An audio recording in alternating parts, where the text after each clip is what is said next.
Yes, BCom part third EFM का first paper है project planning and budgeting control. और इस प्रोजेक्ट प्लानिंग बजटिंग कंट्रोल के paper में चल रहा था चैप्टर अपना methods of capital budgeting. Capital budgeting की क्या क्या विधियां हैं, इसमें अभी तक अपन ने पढ़ा था पे बैक पीरियड मेथड। और पे बैक पीरियड की मेथड की भी अपन ने दो तरीके पढ़े थे। जब कैश इनफ्लो जो है वो इक्वल हो तब क्या स्थिति होगी, और जब कैश इनफ्लो प्रत्येक वर्ष से समान प्राप्त नहीं होता है तो किस प्रकार से हम पे बैक पीरियड ज्ञात करते हैं। इसके बाद नेक्स्ट विधि पढ़ी थी अपन ने पोस्ट पे बैक पीरियड प्रॉफिटेबिलिटी मेथड, यानी पुनर्भुगतान अवधि के पश्चात भी जो लाभदायकता है उसके हिसाब से किस प्रकार से हम कैपिटल बजटिंग के अंतर्गत डिसीजंस लेते हैं।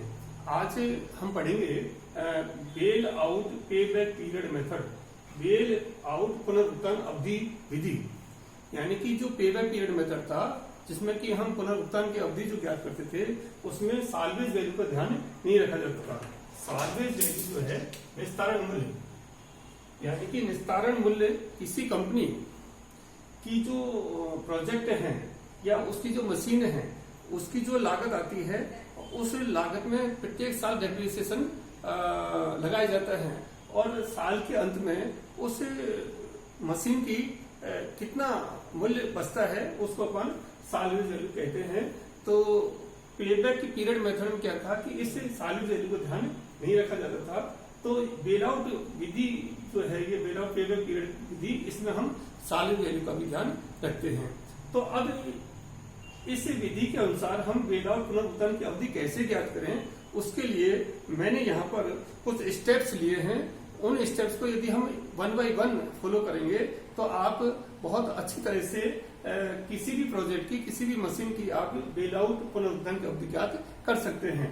तो सबसे पहले अपना स्टेप लिया नंबर 1, सर्वप्रथम संपत्ति के जीवन काल के सभी वर्षों के लिए निस्तारण मूल्य ज्ञात किया जाता है। यानी कि जो संपत्ति है, जो मशीनरी है, जो आप इन्वेस्टमेंट करना चाह रहे हैं उसका जो जीवन काल है, उसकी जो लाइफ है, सभी वर्षों के लिए प्रत्येक वर्ष के लिए आपको उसका निस्तारण मूल्य ज्ञात करना पड़ेगा। जैसे हम कोई एग्जाम्पल लें कि मान लीजिए किसी मशीन की लागत 50,000 रुपए है और इस मशीन में प्रत्येक साल जो डेप्रिसिएशन है या डिक्रीज हो रहा है वो 10,000 रुपए का हो रहा है। तो पहले साल के अंत में इस मशीन का जो निस्तारण मूल्य होगा 50,000 में से अपन माइनस 10,000 रुपए कर दें तो बचेगा 40,000 रुपए। तो फर्स्ट ईयर के एंड में निस्तारण मूल्य आ गया इसका 40,000 रुपए। अब दूसरे साल में इसको 10,000 रुपए फिर डेप्रिसिएशन के मान लीजिए हो रहे हैं तो माइनस 10,000 रुपए कर दीजिए आप। तो इसका जो सालिड वैल्यू होगी वो 30,000। इस प्रकार से दूसरे साल के अंत में सालिड वैल्यू की आएगी आपकी 30,000। दूसरे साल में मान लीजिए फिर बाद में आपका 10,000 फिर डेप्रिसिएशन होता है तो करते जाइए। कहने का अर्थ क्या हो गया कि जो मशीन में आपने इन्वेस्टमेंट किया है या जो प्रोजेक्ट में जो इन्वेस्टमेंट किया है उससे जो कॉस्ट है उसमें मशीन का जो डेप्रिसिएशन है वो प्रत्येक साल के घटाते जाइए और उसके बाद जो साल के अंत में जो चीज बचेगी वो उसकी साल्वेज वैल्यू की उसका निस्तारण मूल्य माना जाता है। तो ऐसे आपको पहला स्टेप क्या है कि उस प्रोजेक्ट की उसकी जो मशीन है या जो विनियोजित राशि है उसकी आपको निस्तारण मूल्य साल्वेज वैल्यू ज्ञात करना है। नेक्स्ट जो स्टेप आपको लेना है, प्रत्येक वर्ष की आय अथवा बचत नेट कैश इनफ्लो का संचय रूप से योग कर लिया जाता है। यानी कि जो पुनर्भुगतान अवधि में भी आप क्या करते हैं कि नेट कैश इनफ्लो लेते हैं। नेट कैश इनफ्लो कैसे लेते हैं अपन, बिफोर डेप्रिसिएशन आफ्टर टैक्स। तो जो पहली विधियों में आप जो नेट कैश इनफ्लो कैलकुलेट करते हैं इसमें भी उसी प्रकार से कैलकुलेट करना है और फिर इनका आपको संचय रूप करना है पेबैक पीरियड मेथड के, जिसमें असमान जो कैश इनफ्लो आते थे उसमें अपन क्यूमुलेटिव करते थे। तो वैसे ही इसके अंतर्गत क्या करना पड़ेगा कि प्रत्येक वर्ष की जो नेट कैश इनफ्लो है उनका संचयी रूप से योग कर लिया जाता है। जैसे मान लीजिए प्रत्येक साल 10,000 रुपए सपोज कैश इनफ्लो हो रहा है। पहले साल में 10,000, दूसरे साल में 10,000, तीसरे साल में 10,000 और चौथे साल में मान लीजिए 10,000 है। तो पहले साल का क्यूमुलेटिव कितना होगा 10,000, दूसरे साल कितना होगा 10 और 10 20,000, तीसरे साल क्यूमुलेटिव कितना होगा 30,000, चौथे साल क्यूमुलेटिव होगा 40,000। ऐसे आपको संचयी नेट कैश फ्लो ज्ञात करना है। तो दूसरा स्टेप क्लियर हो गया आपका कि आपको पहले नेट कैश फ्लो ज्ञात करना है, या तो क्वेश्चन दे रखे होंगे, नहीं दे रखे तो आपको ज्ञात करना है, और नेट कैश फ्लो ज्ञात करने के बाद में प्रत्येक वर्ष का आपको इसका संचयी योग ज्ञात करना है, क्युमुलेटिव नेट कैश फ्लो ज्ञात करना है। दूसरा स्टेप क्लियर हो गया। Now move in third step.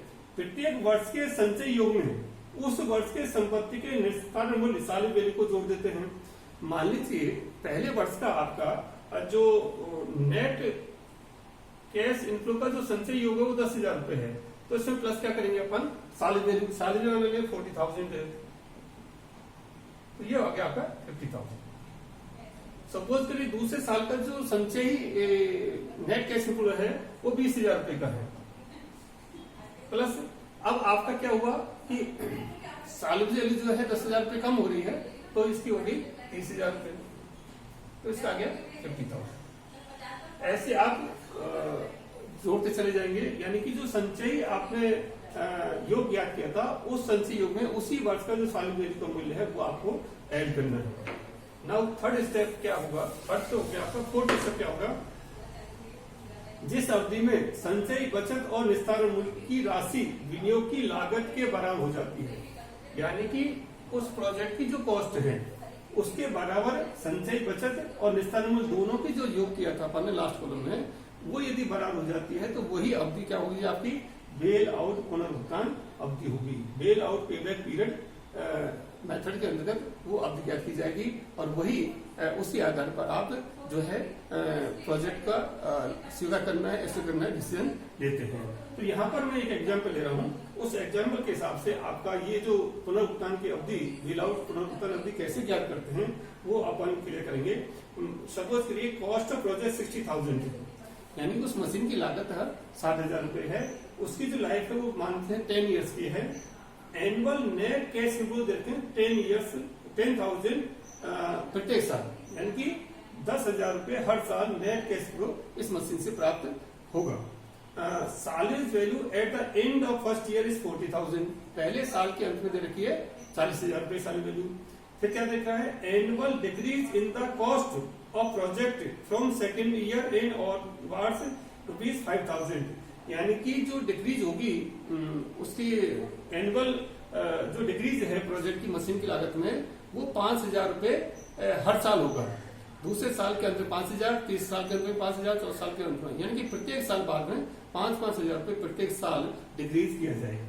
तो अब इस क्वेश्चन के हिसाब से अपने को क्या ज्ञात करना है, बेल आउट पेबैक पीरियड ज्ञात करना है। तो इसके लिए अपन क्या करें, एक टेबल बना लें। इसमें तो हो गया ईयर, दूसरे कॉलम ले सकते हैं अपन नेट कैश इनफ्लो, ठीक है। तीसरे कॉलम में ले सकते हैं अपन इसका संचय योग क्युमुलेटिव,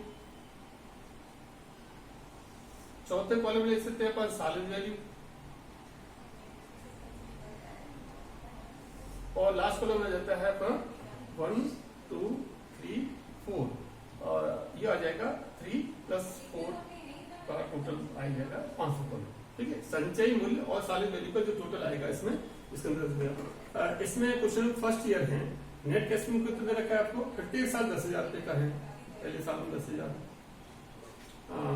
दूसरे साल में 10,000, तीसरे साल में 10,000, चौथे साल में 10,000, पांचवें साल में भी 10,000। ये आपको दे रखे हैं कि प्रत्येक साल में नेट कैश फ्लो 10,000 रुपए आ रहा है। अब जो कैश फ्लो है इसका अपने को संचय ज्ञात करना है, तो पहले साल में कितना आ गया 10,000, दूसरे साल में 20,000, तीसरे साल में 30,000, चौथे साल में 40,000, पांचवें साल में 50,000। ये आपने क्या किया कि जो नेट कैश फ्लो था उसमें आपने क्युमुलेटिव नेट कैश फ्लो ज्ञात कर लिया 10,000, 10 और 10 20,000, 20 में 10 जोड़ दिए 30,000, 30 में फिर 10 40, इस तरह से आपने ये संचयी बचत या नेट कैश फ्लो आपने ज्ञात कर लिया। अब सालेज वैल्यू, इसमें क्या रखा है कि salvage value at the end of first year 40,000, पहले साल के अंत कितनी रखी है 40,000, आर वैल्यू क्वेश्चन का आंसर के क्वेश्चन के हिसाब से फर्स्ट ईयर के एंड में 40,000 रुपये। फिर क्या है कि प्रत्येक साल 5,000 का इसमें डिक्रीज होना है। ये जो 40,000 रखी इसमें प्रत्येक साल 5,000, तो दूसरे साल में 40 में 5 गए तो 35,000, तीसरे साल में कितनी रह जाएगी, 35 में 5 गए तो 30,000, फिर 30 में से 5 गए तो 25,000, फिर 25 में से 5 गए तो 20,000। इस तरह से ये आपकी साल योजना हो गई जो कि प्रत्येक साल 5,000 रुपए डिक्रीज हो रही है। अब आपको क्या करना है, फोर्थ स्टेप की संचयी और सार्वजनिक दोनों का जोड़ करना है। तो 10,000 प्लस 40,000 इक्वल टू 50,000। फिर क्या आ गया आपका 20,000 प्लस 35,000 55,000, 30,000 प्लस 30,000 60,000, फिर 40 प्लस 20 65,000, फिर 50 प्लस 70,000। ये आपका टोटल आ गया संचयी नेट कैश फ्लो का और सार्वजनिक का 50,000, 55,000 और 60,000। अब फोर्थ पॉइंट क्या कहते हैं, जिस अवधि में संचयी बचत और निस्तार मूल्य की राशि विनियोग की लागत के बराबर हो जाती है। अब विनियोग की लागत कितनी यहाँ पर 60,000 रुपए है, प्रोजेक्ट की कॉस्ट कितनी है 60,000। अब 60,000 कहाँ बराबर हो रही है, इस साल में, तीसरे साल में। तो इसकी पुनर्भुगतान की अवधि कौन सी, 3 वर्ष। पुनर्भुगतान की अवधि कितनी हुई बेल आउट के हिसाब से 3 वर्ष। तो इस क्वेश्चन का जो आंसर होगा वो क्या होगा, बेल आउट पेबैक पीरियड कितना निकला 3 वर्ष। जिस अवधि में जो संचयी बचत और निस्तार मूल्य की जो राशि है इन दोनों का जो योग है 50,000 55,000 60,000 65,000, जिस वर्ष में विनियोग की लागत के बराबर हो जाती है। तो विनियोग की लागत 60,000 रुपए है और ये तीसरे वर्ष में जाकर के 60,000 बराबर हुई है। तो इस क्वेश्चन के अंतर्गत जो बेल आउट पुनर्भुगतान अवधि होगी कितनी होगी, 3 वर्ष। Thank you.